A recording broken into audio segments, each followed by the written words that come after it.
ፊልማችንም የሚጀምረው ባለታሪካችን በሕፃንነቷ ከጓደኞቿ ጋር የትምህርት ቤት ጉዞ ላይ ሆና እያየናት ነው። ይህቺ ቆንጂዬ ሕፃን ታዲያ በድንገት ከጓደኞቿ የተለየ ልብስ ነበር የለበሰችው። ሌሎቹ ተማሪዎች በሙሉ ዩኒፎርም ለብሰዋል። በትምህርት ቤት ጉዟቸውም ወደ ባህር ዳርቻ በመሄድ ተዝናንተው ከጨረሱ በኋላ ግን በሚያሳዝን ሁኔታ መምህሮቹና ጓደኞቿ ባህሩ ዳርቻ እሷን ረስተዋት ጥለዋት ተመልሰው ሄዱ። ብቻዋን ተነጥላ መረሳቷን ያስተዋለችው ይህቺ ቆንጂዬ ሕፃን ታዲያ በለቅሶ አቀለጠችው። ነገር ግን የሚያዳምጣትም የለም። በዚህም ምክንያት ወላጅ አልባዎች ወደሚኖሩበት ማደጎ ቤት ለመግባት ተገደደች። ምክንያቱም እሷን ብሎ የሚጠይቅ ቤተሰብ አልመጣም ነበር። በማደጎ ቤት ሆና እንኳን ለእሷ ግድ የሚሰጠው ሚንከባከባትም ባለመኖሩ ሁሌ ተርባ ነው የምታሳልፈው። ከእንቅልፏ አርፍዳ ስለምትነቃም ሁሌ ምግብ ካለቀ ትደርስና ረሃቧን ለማስታገስ ግን ውሃ ብቻ ነበር የምትጠጣው። በዚህ መልኩ የቀጠለው አስተዳደጓ በስተመጨረሻም ሀብታሞች ብቻ ወደሚማሩበት ትምህርት ቤት ለመግባት እጣ ፈንታዋ ሆነ። ይህቺ ሴት አድጋ የሀብታሞች ትምህርት ቤት ገባች። ስሟ ሶል ይባላል። በድህነት ማደግን ምን እንደሆነ የማይረዱ ቀበጥ የሀብታም ልጆች ግን ሁልጊዜ ያሰቃዩአታል። ይባስ ብለው ጸጉሯ ላይ ማስቲካቸውን እያጣበቁባት እሱን ስትቆርጠው ጸጉሯ አጭር እየሆነባት ሄደ። በአጠገባቸው ስታልፍ እንኳን አፍንጫቸውን እየያዙ የደሃ ልጅ በመሆኗ እየተሳለቁባት ትምህርት ቤቱን ሲኦል አደረጉባት። እሷ ግን ሁሉን ነገር ተቋቁማ በትርፍ ሰዓቷ ለፋርማሲዎች መድኃኒት አዘዋዋሪ ሆና በመስራት ጥናቷንም ማጠናከር ቀጠለች። ከፍተኛ ውጤት እያስመዘገበች ደረጃዋን ስታሻሽል የማደጎ ቤቱ ሰራተኞች በውጤቷ ተደስተው ክፍሏ ድረስ ምግቧን እያመጡላት ይንከባከቧት ጀመር። በዚህ ጠንክራ ቀጥላ ከትምህርት ቤቱ ተሸላሚም ሆነች። ከሁለት ወራት በኋላ አንድ ስኮላርሺፕ አገኘችና ወደ ሌላ ትልቅ ትምህርት ቤት ተዘዋወረች። ጓዟን ጠቅልላ ማደጎ ቤቷን ተሰናብታ ወደ ተባለበት ከተማ ሄደች። እዛ እንደደረሰች ግን ልትመዘገብ ስትሄድ መዝጋቢዋ እንዴት ያለ ወላጅ ትመጫለሽ ብላ ሳቀችባት። እንዲሁም የእኛን ትምህርት ቤት ዩኒፎርም ማሰፋት አለብሽ ብላ ነገረቻት። ሶል አሁን ልቧ አዝኖ ወጣችና የትምህርት ቤቱ ተማሪዎች አቀባበል ፕሮግራም ስለተዘጋጀ እሱን ለመካፈል ወደ አዳራሹ ሄደች። ወደ መሰብሰቢያ አዳራሽ ስትገባ ሁሉም ተማሪዎች ወላጆቻቸውን አምጥተው እሷ ብቻ ናት ያለ ወላጅ የመጣቸው። ያንን ስታይ ተሰማት። በድንገት አንዲት አዛውንት መጡ አበባ ለመሸጥ። ጥበቃዎቹ ግን አዋክበው ሊያስወጧቸው ሲሉ ሴትዮዋ ግን አበባዎቼን ሳልሸጥ የትም አልሄድም እያሉ ተከራከሩ። አንዲት ጄኒ የተባለች የሀብታም ልጅ መጣችና ብዙ ገንዘብ ለሴትዮዋ ሰጠቻቸውና አበባውን እኔ ገዛዎታለሁ፣ እርሶ ወደ ቤት ሂዱ ብላ ሸኘቻቸው። ሶል ጄኒን ስታያት በመልካምነቷ ተደስታ አንዲት መልካም ሴት ጓደኛ ቢኖረኝ ብላ ተመኘች። በመቀጠል ጄኒ ወደ መድረኩ ተጋብዛ ተማሪዎቹንና ወላጆችን እንኳን ደህና መጣችሁ እያለች ንግግር ማድረግ ጀመረች። በሚቀጥለው ቀንም ትምህርት ጀመሩና ሶል ክፍል ገብታ ተቀመጠች። አስተማሪዋ ስትናገርም እናንተ ልክ እንደ ጄኒ ጎበዝ ተማሪ መሆን አለባችሁ እያለች ትመክራቸዋለች። ተማሪዎቹም ጄኒ ግን የት ክፍል ነው የምትማረው ብለው ጠየቁ። ጄኒ እዛው ክፍል ስለሆነች በሩን ከፍታ ገባች። ሁሉም ተማሪዎች ጄኒ አጠገባቸው እንድትቀመጥ መጠጋት ጀመሩ። በድንገት ሶል ቦርሳዋ መሬት ወድቆ ዕቃዎቿ ስትዘረገፍባት ተማሪዎቹ ሁሉ ሳቁባት። ተወዳጇና ጎበዟ ተማሪ ጄኒ ግን የተሳቀባትና የተገፋችው ምስኪኗ ሶል አጠገብ ሄዳ ተቀመጠችና ጓደኛ እንሁን ብላ ራሷ ጠየቀቻት። በእረፍት ሰዓት ሶል መታጠቢያ ቤት ስትገባ 3 ተማሪዎች ተጠጓትና ገንዘብ እንስጥሽና አንቺ የምትቀመጭበትን ቦታ ቀይሪልን እና ከጄኒ ጋር እኛ እንድንቀመጥ አድርጊን ሲሏት፣ እሷ ግን ገንዘቡ ይቅርብኝ ግን ቦታዬን ቀይርላችኋለሁ ችግር የለውም አለቻቸው። ነገር ግን 3ቱ ተማሪዎች አላገጡባት። ለራስሽ አዲሱን ዩኒፎርም ማሰፋት አቅቶሻል፣ ጭራሽ ገንዘቡ ይቅርብኝ ትያለሽ ብለው ሳቁባት። ጄኒ መጣችና ምሳ ሰዓት ደርሷል እኮ እንብላ አለቻቸውና ሶልን ብቻ እጇን ይዛት ሄደች። ሁሉም ተማሪዎች ጄኒ ሶልን ስትንከባከባት እያዩ መቅናትና መናደድ ጀመሩ። ወደ መመገቢያ አዳራሹ ገብተውም እየተመገቡ የቀሩት የሀብታም ልጆች መጡና ሶልን ጥያቄ መጠየቅ ጀመሩ። አንዷ እኔ ልክ እንደ አባቴ ጠበቃ መሆን ነው የምፈልገው አለች። አንዷ ደግሞ እኔ ታዋቂ አርቲስት ነው መሆን የምፈልገው አለች። አሁን ሶል እኔ ግን ሕክምና ማጥናትና ዶክተር መሆን ነው የምፈልገው አለቻቸው። እነሱም ከጄኒ ጋር በተመሳሳይ ዶክተር የመሆን ፍላጎት እንዳላት ሲሰሙ ተገረሙ። ሶል በተባለችው መሰረት ከጄኒ አጠገብ ተነስታ ሄዳ ሌላ ቦታ ተቀመጠች። ጄኒ ግን ተጠጋቻትና ለምን ከኔ አጠገብ ተነሳሽ ብላ ስትጠይቃት የእይታ ችግር ስላለብኝ ከኋላ አይታየኝም፣ ወደ ብላክቦርዱ ስቀርብ ነው የሚታየኝ ብላ አስተባብላ ነገሩን ዋሸቻት። ነገሩ ያልተዋጠላት ጄኒ ተመልሳ ሄዳ ቦታዋ ተቀመጠች። እንድትነሳ ያዘዘቻት ልጅ ደግሞ መጣችና ተቀመጠች ጄኒ አጠገብ። ከዛ በኋላ ሶል ወላጅ እናቷ መሞቷን አባቷ ደግሞ ሌላ ሰው አግብቶ እየኖረ እያለ ከዛሽ ከእንጀራ እናቷ ጋር በመኖር እያለ እሱም እንደሞተ ተነገራት። በቀጣይ ቀን የትምህርት ቤቱን ዩኒፎርም መግዛት ነበረባትና አሮጌ ዩኒፎርም የሚሸጥ ሰው ካለ በስልኳ ማፈላለግ ጀመረችና አገኘች። በነጋታው እሱን ገዝታ ለብሳ ትምህርት ቤት ስትሄድ አንዷ ተማሪ ልብሷ ላይ የምትጠጣውን ጁስ እየደፋችባት የለበሰችውን ዩኒፎርም አበላሸችባት። ሌሎቹም የሚያሰቃዩት ተማሪዎች ይስቁባታል። እዛው ቆማ የድሮ ትምህርት ቤቷ ዱርዬ ተማሪዎች ሲያሰቃዩት በድንገት ትውስት አላት። ከዛም ልብሷን ለማጠብ ሄደች። ጄኒ ግን መጣችና ካቀፈቻት በኋላ ትርፍ ልብስ ስትሰጣት ሶል ግን እባክሽ ተይኝ፣ ብቻዬን ልሁን፣ አንቺን ችግር ውስጥ ማስገባት አልፈልግም አለቻት። ጄኒ በዚህ ወሬዋ ተናዳ ጥላት ሄደች። በዚህ ምክንያት ጄኒ በነጋታው ሶልን ወሰደቻትና አዲስ ዩኒፎርም ሰጠቻት። አሁን ግን እምቢ እንዳትይኝ ብላ በግድ ሰጠቻት። በመቀጠል ጄኒ ከሶስት ሌሎች የሀብታም ልጆች ጋር ከጓደኞቿ ጋር ሆና የጥናት ፕሮግራም ነበራቸው። ትምህርት ቤት የምታስተምራቸው መምህርቷ እያስጠናቻቸው በፈተና ጊዜ ምን ማድረግ እንዳለባቸው ትነግራቸዋለች። ሲጨርሱም የጄኒ አባት ሸኛቸው። ሶል ወደ ቤት ገብታ ያንን መድኃኒት በድጋሚ እየዋጠች ትምህርቷን አጠናክራ ቀጠለች። መድኃኒቱ ከልክ በላይ ስለሚያነቃቃ ቤት ሳትሆን ባህር ውስጥ ጥልቅ ብላ የገባች እስኪመስላት ድረስ ራሷን እስክትረሳ የሚያደርስ ነው የሚመስላት መድኃኒቱ። በዚህ መልኩ ነው ትኩረት እያደረገች ለረጅም ጊዜ የምታጠናው። በነጋታው ክፍል ገባችና ወደ ጄኒ ተጠግታ እንደ ድሮ አብረን እንቀመጥ እንችላለን ብላ ጠየቀቻት። ተማሪዎች ሁሉ ጄኒ ሰድባ መታባረራት መስሏቸው አፍጠው ሲያዩ ጄኒ ግን አረ ችግር የለውም ተቀመጪ፣ ቀድሞውም እኮ የራስሽ ቦታ ነው ብላ ተንከባከበቻት። ተማሪዎቹ በእነሱ ግንኙነት በጣም ቀንተዋል። ወዲያውኑ መምህርቷ ገብታ የክፍሉን አለቃ የምንመርጥበት ቀን ዛሬ ነው አለቻቸው። ከዛም ጄኒ ምርጫው ላይ ሶል እንድትካተት ጥያቄ አቀረበች። ነገር ግን ተማሪዎቹ ጄኒ አበደች እንዲህ ብለው ዞረው ገላመጧት። ምክንያቱም በእነሱ እምነት የደሃ ልጅ አለቃ ሊሆናቸውና ሊመራቸው አይችልም። ነገር ግን መምህርቷ ሶልን እጩ አደረገቻትና ምርጫውንም እሷ ስታሸንፍ ጄኒ ዘላ አቀፈቻት ሶልን። ሌላኛዋ እጩ የነበረችው ሴት ምርጫው ተጭበርብሯል ብላ ሄዳ ወረቀቱን ተመለከተች። ነገር ግን ምንም የተጭበረበረ ውጤት የለም። ጄኒ ስላዘዘች አብዛኞቹ ተማሪዎች ቃሏን ተቀብለው ሶልን ስለመረጡ ነው። ሶል ታዲያ ወደ ቤት ስትገባ በሩ ላይ የወንድ ጫማ አየች። የእንጀራ እናቷ ሌላ ወንድ ቤት አስቀምጣ ነው። በዚህም ግራ ተጋብታ ሄዳ ስትቀመጥ ጄኒ ደወለለችላትና ተገናኙ። ሶል ስትናገርም በምርጫው ምክንያት የተሸነፈችው ጓደኛሽን እንዳትጣላሽ ፈርቻለሁ አለቻት። ነገር ግን ጄኒ ያቺ የተሸነፈችው ልጅ ጓደኛዋ ሳትሆን እንዲሁ በጥናት ጉዳይ የምትገናኝ የክፍል ልጅ መሆኗን ነገረቻት።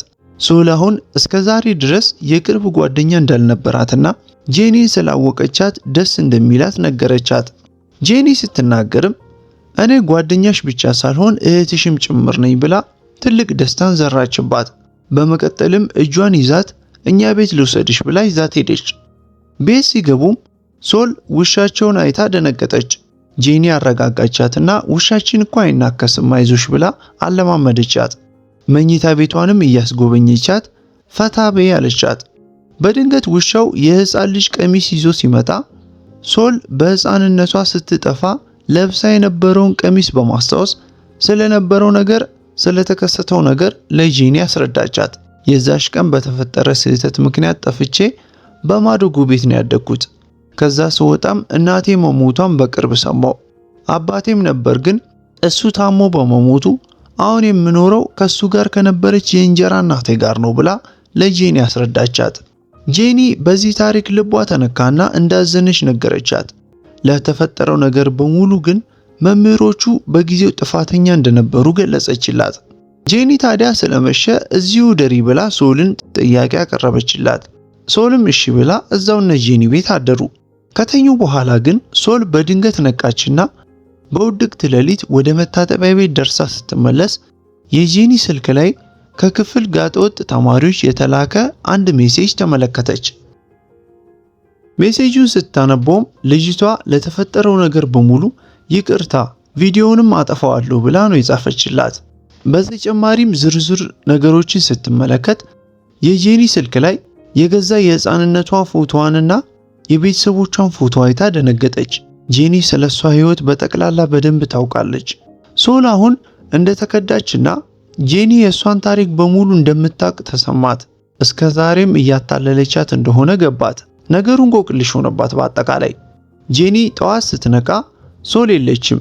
አጠገቧ ስላልነበረች ከአባቷ ጋር ቁርስ ስትመገብ አባዬ ጓደኛዬን ጠልዘ ያባረርካት አንተ ነህ እንዴ ብላ ስትጠይቀው እሱ ግን ሶልን እንዳላባረራት ነገራት። ጄኒ አሁን ወደ ትምህርት ቤት ስትሄድ ሶልን አገኘቻትና ልታወራት ቀረበቻት። ለምን በጠዋት ወጥተሽ መጣሽ ስትላት የእንጀራ እናቴ ደውላልኝ ፈልግሻለሁ ስላለችኝ እሷን ላገኝ ሂጄ ነው ብላ ውሸቷን ነገረቻት። ሶል ክፍል እንደገቡ መምህሩ ገባና አሳይመንታቸውን አርሞ ሲመልስ ሶል ከፍተኛ ውጤት አመጣች። ከሁሉም ተማሪዎቹ ሁሉ ደነገጡ። አሳይመንቱ ስላሳለፋችሁት አስገራሚ ታሪክ ጻፉ የሚል ነበርና ሶል የጻፈችው ስለ ማደጎ ቤት ቆይታዋና በሕፃንነቷ ከቤተሰቦቿ ጋር የተለያየችበትን አጋጣሚ ነበር። ተማሪዎቹ አሁን እሷ ከፍተኛ ነጥብ ካመጣች የጻፈችው ታሪክ ይነበብልንና እኛም እንስማ ውስጥ ያሉት መምህሩን። ነገር ግን መምህሩ የግል ታሪኳ ስላለበት በይፋ ላነብላችሁ አልችልም ብሎ መለሰላት ወረቀቱን ለሶል። ሶል አሳይመንቱን ቶሎ ተቀብላ ስለ ማደጎ ቤት ታሪኳ እንዳይታወቅባት በመፍራት ቶሎ ወደ ቦርሷ ከተተችው። አንዷ ቀበጥ የሀብታም ልጅ ግን በእረፍት ሰዓት ወደ መምህሩ ተጠግታ የመምህሩን ወረቀቶች ስትመለከት የሶል ታሪክን ተመለከተችና የሰራችው አሳይመንት ስለ ማደጎ ቤት መሆኑንና ያደገችውም ማደጎ ቤት እንደሆነ ምስጢሯን አወቀችባት። ከዛም ከቦርሳዋ ወረቀቱን ሰርቃ ለሁሉም ተማሪዎች በማሳየት ልታዋረዳት አሰበች። በዚህም ቀስ ብላ በመሄድ ወረቀቱን ሰርቃ ወሰደችና ቶሎ ለተማሪዎቹ በማሳየት እንድትዋረድ አደረገቻት። ነገር ግን ጄኒ ድንገት ደረሰችና ያለሷ ፍቃድ ወረቀቱን እንዳታነቡ ያለበለዚያ ከኔ ጋር ነው የምትጋጩት ብላ አስፈራራቻቸው። ነገር ግን ሶል ጄኒን ይዛት ወጣችና ያንቺ ስልክ ላይ ስላየሁት የኔ ምስጢር ልታስረጂኝ ትችያለሽ ጄኒ ብላ ጠየቀቻት። ነገር ግን ጄኒ ስለ ጉዳዩ ለመናገር በፍጹም ፈቃደኛ አልሆነችም። አንዷ ተማሪ ክፍል ውስጥ ወደ ሶል ተጠጋቻትና አንድ ምስጢር ነገረቻት። ስለ አባትሽ የተጻፈ ጽሑፍ አንብቤያለሁ። አባትሽ የኛ ትምህርት ቤት አስተማሪ ነበር። የሞተው ደግሞ የጄኒ አባት የሚሰራበት ሆስፒታል ውስጥ በተፈጠረ የሕክምና ስህተት ነው ሕይወቱን ያጣው አለቻት። የእንጀራ እናትሽም በጄኒ አባት ላይ ክስ መስርታለች። ጄኒ አሁን ያንን ክስ እንድታስቆሚላት ነው የምትንከባከብሽ ብላት አስደንጋጭ ምስጢርን ነገረቻት። ሶል አሁን በጣም ደነገጠች። ነገሩን ዞር ብላ ስታስበውም እውነት መሰላት። በቀጣዩ ቀን በትምህርት ቤቱ የተማሪዎች የደም ምርመራና አጠቃላይ ምርመራ ነበረ። ሶል አሁን የምትወስደው መድኃኒት በምርመራው ተገኝቶ ምስጢሩ እንዳይጋለጥባት ፈራችና ወደ ጄኒ ተጠግታ እባክሽን እርጂኝ፣ እኔ መድኃኒቱን የምጠቀመው ጥሩ ውጤት ለማስመዝገብ ብቻ ነው እንጂ ሌላ ነገርን አስቤ አይደለም። ደግሞ በዛ ብቻ ነው ተማሪዎች እንዲያከብሩኝ የማደርጋቸው። ምክንያቱም እነዛ የሚንቁኝ ሁሉ ተማሪዎችን ጥሩ ውጤት ብቻ ካመጣው ነው ያከብሩኛል ብዬ ያሰብኩት ብላ ነገረቻት። ጄኒም እጇን ዘረጋችላትና ተቀበለቻት። ሐሳቧን ተቀበለቻትና የማግዝሽ ግን የእንጀራ እናትሽ በአባቴ ላይ የከፈተችውን ክስ የምትሰርዝ ከሆነ ብቻ ነው አለቻት። ሶልም በሐሳቧ ተስማማችና በመቀጠል ጄኒ የሶልን የደም ናሙና ለወጠችውና ነገሩ እንዳይታወቅባት አደረገቻት። ምክንያቱም ያ የደም ናሙና መድኃኒት እንደምትጠቀም ከተረጋገጠባት ከዛ ትምህርት ቤት ትባረር ነበር። ከዛም ሶልና ጄኒ በትምህርት ቤቱ በተዘጋጀ ፌስቲቫል ላይ እየተዝናኑ እያሉ የጄኒ አባት መጣና ለሁለቱም ምግብ ጋበዛቸው። ሁለቱ እየተዝናኑ ምርጥ ጊዜን አሳለፉ። ጄኒ ደስተኛ ሆና ለመጀመሪያ ጊዜ ነፃ እንደሆነች ተሰምቷት ተዝናናች። የጄኒ አባት አሁን ጄኒን ብቻዋን ጠራትና መኪና ውስጥ አስገብቷት ሶል የሟች አባቷን ስልክ ቦርሳዋ ውስጥ ስለያዘች እሱን ሂጂና ስረቂባትና አምጪልኝ፣ ምክንያቱም የአባቷ ሚስጢርና ማስረጃ በሙሉ እዛ ላይ ነው ያለው አላት። በተባለችው መሰረት ስልኳን ሰርቃ ወስዳ ሳጥን ውስጥ ደበቀችው። ሶል አሁን ስልኩ እንደተሰረቀባት ስታውቅ ሮጣ ወደ ጄኒ ሄደች። ነገር ግን በጄኒ የተላከች የሰከረች የምትመስል አንዲት ሴት መጣችና ሆን ብላ ከሶል ጋር ጸብ ለመጀመር አሰበች። ጄኒ ከሩቅ ሆና እየተመለከተቻቸው ነበር። በድንገት ጄኒ ወዳለችበት ክፍል ማንነቱ ያልታወቀ የተሸፈነ ሰው ገባ። ጄኒ ፈርታ ማን ነው ስትል በሐሳብ ወደ ልጅነቷ ተመልሳ ስታይ እንመለከታታለን። የጄኒ አባት ለሷና ለእህቷ የሚሰጣቸውን ፈተና እህቷ በደንብ አድርጋ ነበር የምትሰራው። ቤተሰቦቿ ሲጣሉ እንኳን ጄኒ ሰምታ እንዳትረበሽ በማሰብ ጆሮዋን ትይዝላታለች የጄኒ እህት ሕፃን እያሉ።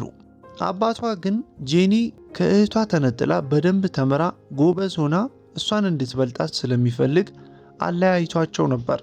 እህቷ አንድ ቀን ራሷን ስታ ስትወድቅ አባቷ የራሱ ሆስፒታል ካስገባት በኋላ ህመሟን ችላ ብሎ ፈተና ስለደረሰ ማጥናት አለብሽ ብሎ አስገደዳት። እሷም በሐሳቧ ስታስብ በዚህ ህመሟ ምክንያት በፈተና ጥሩ ውጤት ላታመጣ እንደምትችል በመገመት ከትምህርት ቤታቸው ሄዳ በሌሊት ፈተናውን ቀደም ብላ ለመስረቅ ትወስናለች። ትምህርት ቤት ውስጥ ገብታ እንዳለችም እየሰረቀች እያለች በድንገት ነበር የሶል አባት የመጣባት። አስተማሪ ስለነበር ማለት ነው እሱ። የጄኒ እህት በድንጋጤ ራሷን ስታወደቀች ይዛው። የሶል አባት ግን እስክትነቃ ጠበቃትና ግን ለምን እንደዚህ አይነት አስነዋሪ ስራ ውስጥ ገባሽ? ጎበዝ ተማሪ አልነበርሽ እንዴ ብሎ ጠየቃት። እሷም ታማ እንደነበር ነገረችውና እባክህ ይህን ጉድማ ለአባቴ እንዳትነግርብኝ ከሰማ ይገለኛል ብላ ለመነችው። የጄኒ አባት ግን ድንገት ደረሰባቸውና አብረው ፎቶ አንስቷቸው በግላችሁ አጉል ነገር እየሰራችሁ እንደደረስኩባችሁ አድርጌ ለሰው ሁሉ አዳረሳለሁ ፎቶአችሁን አላቸው። የሶል አባት እንዲሞት ምክንያት የሆነው የጄኒ አባት ነበር በሰዓቱ። አሁን ሶል ወደዛ ክፍል ገባችና የተሰረቀውን የአባቷን ስልክ ለመቀበል መታገል ጀመረች። የጄኒ እህት ነበረች በሩን ከፍታ የገባችው። ሶል እና ጄኒ ስልኩን ይዘው ሲጓተቱ ስልኩ በመስኮት በኩል ወደቀባቸው ወደ መሬት። ጄኒ ወርዳ ስልኩን አገኘች። ሶል በመጎዳቷ በትምህርት ቤቱ አምቡላንስ ወደነ ጄኒ ሆስፒታል ተወሰደች። ጄኒን ጠራትና ራስሽ አክሚያት አላት። ጄኒም ቶሎ ብላ አባቷ ጓደኛዋን እንዳይገልባት የቻለችውን አደረገች። በነጋታው ሶል ወደ ትምህርት ቤት ስትሄድ እንጀራ እናቷ ሸኘቻትና እቤት በረንዳ ላይ ያየሽው ጫማ የጠበቃው ጫማ ነውና አትጨነቂ፣ በመሃላችንም ምንም አይነት ግንኙነት የለም አለቻት። ሶል የእንጀራ እናቷን አመስግና ወደ ትምህርት ቤት ሄደች።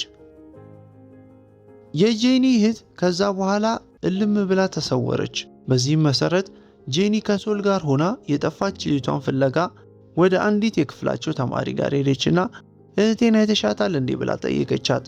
ልጅቷ አላቅም ብላ ስትመልስላቸው በድንገት የማይታወቅ ስልክ ቁጥር ተደወለላትና አንድ ልጅ እህትሽ የት እንዳለች አውቃለሁ አላት።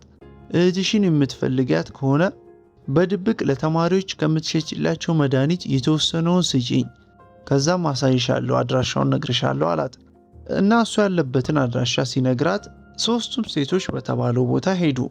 አሁንም የጄኒ ስልክ ተደወለና እህቷ ወደ ሌላ ቦታ እንደተወሰደች ሲነገራት ሶል ከጎና ሆኗ እያጽናናቻት አብረው ወደ ተባለው ቦታ ሄዱ። ሲሄዱ ግን እህቷ ከተራራ ላይ ወድቃ መሞቷ ተነገራት። ጄኒ አሁን በጣም አዘነችና ነገር ግን ፊቷ እኮ የእህቴን አይመስልም፣ እቺ የኔ እህት አይደለችም አለች ሬሳውን እያየች። ዶክተሩ ሲናገርም ከተራራ ላይ ስትንከባለል ብዙ ጉዳት ስለደረሰባት ፊቷ ቆሳስሎ ነው የተቀያየረብሽ እንጂ ራሷ እህትሽ ናት አላት። ጄኒ ቤት ተኝታ ስለ እህቷ እየቃዠች እያለች ሶል መጣችላት። ሶል አሁን ተጠጋቻትና ያኔ የአባቴን ስልክ ስትሰርቂኝ ግን ፓስወርዱን እንዴት አውቀሽ ከፈትሽው አለቻት። ጄኒ ስትናገርም የአባትሽ ፓስወርድ የነበረው ያንቺ የጠፋሽበት ቀን ነበር፣ የጠፋሽበትን ቀን ሳስገባ ስልኩ ከፈተልኝ አለቻት። ከዛም ሶል አባቷ ሁሌም እሷን እንደሚወዳትና የስልኩን ፓስወርድ እንኳን የጠፋችበትን ቀን አድርጎ በጉጉት ይጠብቃት እንደነበር በማሰብ አዝና አለቀሰች። ከዛም ሶል ስልኩን መልሽልኝ ብላ ጠየቀቻት ጄኒን። ነገር ግን ጄኒ ስልኩ ሟች እህቷ ጋር እንደነበረና እሷ ስትሞት በዛው እንደጠፋ ስትነግራት ጄኒ እንባዋ መጣና ስታለቅስ አባበለቻት ሶል። የሶል አባት ከመሞቱ በፊት የጄኒ አባትን ተጠግቶ ከተማሪዎች ጋር የተለየ ግንኙነት እንዳለ ለህዝቡ አሳውቄ አስባረርሃለሁ ከዚህ ትምህርት ቤት እያለ ሲያስፈራራው ነበር። የጠፋችው ልጅህን እንዳገኝልህ ከፈለግ ለልጆቼ ከፈተና በፊት የፈተና ወረቀቱን ሰርቀ ትሰጠኛለህ ብሎት በዛም ተስማምተው ነበር። አባቷ የተባለውን የፈተና መልስ ሰርቆ ለጄኒ አባት ለመስጠት ክልክል ወደሆነ የፈተና መልስ ያለበት ክፍል ውስጥ ገባና መልሱን ጽፎ ከጨረሰ በኋላ ሲፈተሽ እንዳይገኝ በማለት ወረቀቱን ጠቅልሎ ዋጠውና ለሰውየው ለመስጠት ሲወጣ ነገር ግን ራሱን ስቶ ወደቀና ወደ ሰውየው ሆስፒታል ተወሰደ። ሰውየው ታዲያ በኦፕሬሽን የተፈለገውን የፈተና ወረቀት ከሆዱ ካወጣ በኋላ የሶል አባት እዛው ሞተ። የሶል እህት ያንን ሁሉ አይታ ነበር በጊዜው። ሶል አሁን ለአባቷ ሞት ተጠያቂ የሆነው የጄኒ አባት መሆኑን ስታውቅ ወደ ጄኒ ሄደችና እህትሽንም የገደለው የገዛ አባትሽ ነው ብላ ጥርጣሬዋን ነገረቻት። በእህቷ ቀብር ላይ የጄኒ አባት ሲመጣ የተመለከተችው ሶል የጄኒን አባት ሮጣ ልትወጋው ስትል የእንጀራ እናቷ ደርሳ አስቆመቻት። ይሄ ውሳኔሽ ነገ ትልቅ መዘዝ ያመጣብሻል ይቅርብሽ ብላ ከለከለቻት። ሶል እና የእንጀራ እናቷ ወደ ሌላ አዲስ ጠበቃ ሄደው ጉዳዩን አስረዷቸው። ነገር ግን የጄኒ አባት የአባቷ ገዳይ ስለመሆኑ ምንም አይነት ማስረጃ አልተገኘም። ብቸኛዋ የወንጀሉ ምስክር የነበረችው የጄኒ እህት ነበረች። እሷ ግን ተገላለች። ሶል ግን ተስፋ አልቆረጠችም። ምክንያቱም የጄኒ እህት እስካሁን በህይወት እንዳለች ታምናለች። የጄኒ አባት አሁን ጄኒን ወደ አንድ ጫካ ውስጥ ወደ ተሰራ ቤት ወሰደትና እህቷን እዛው አግቷት ነበርና እህቷ አልሞተችም። ጄኒ አሁን እህቷ መኖሯን ስታውቅ በጣም ደነገጠች። የአባቷን ክፋት ተሰማትና ጄኒን ይዛት ሮጣ ሄዳ ልታስመሰክርበት ስትል እግሯ ላይ የተገጠመባት ማሽን በአላርም ምክንያት እየጮኸ ራስ ምታት ለቀቀባት እና እሷም መጮህ ጀመረች። እህቷ ማሽኑ እግሯ ላይ የተገጠመው ከክፍሏ እንዳትወጣ ነው። ጄኒ አሁን በዚህ ሁሉ ተናዳ ግን አባዬ ለምንድን ነው ይህን ሁሉ የምታደርገው ብላ ጠየቀችው። እሱም ይህንን ሁሉ የማደርገው የእህትሽን ወንጀል ለመከላከል ነው፣ ምክንያቱም እህትሽ ናት የሶልን አባት የገደለችው አላት። እሷም ተገርማ እህቷን ጠየቀቻት። እውነት ነው አንቺ ነሽ የገደልሽው የሶልን አባት አለቻት። እህቷ ግን ምንም መልስ አትሰጥም። አባቷ ሲናገርም ማስታወስ እንዳትችል አድርጊያታለሁ፣ ምክንያቱም ወንጀሉን መፈጸሟን ተናግራ እስር ቤት ለዘላለም ትገባለች። ያንን ስላሰብኩላት ነው ያደረግኩላት አለ። በነጋታው ትምህርት ቤት ጃኒ ስላልመጣች ሶል ተገረመችና ከወጣች በኋላ ብትደውልላትም አታነሳም ጃኒ ስልኳን።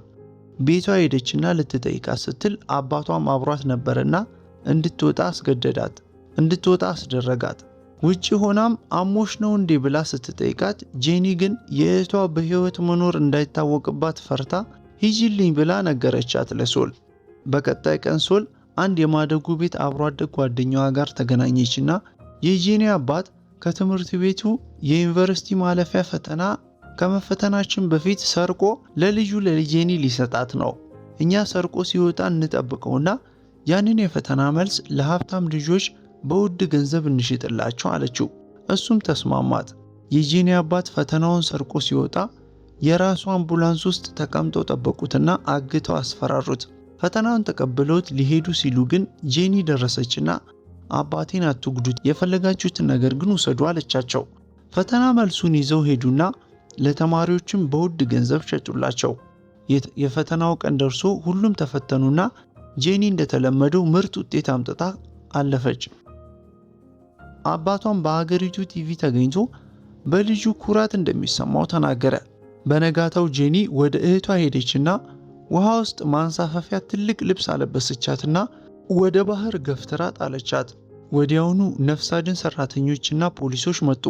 ነገሩ በአባታቸው ተሳበበና ታሰረሱ። ሁሉም አለመሞቷን አወቁና አባቷ ደብቆ ሲያሰቃያት በመቆየቱ አደገኛ ክስ ተመሰረተበት።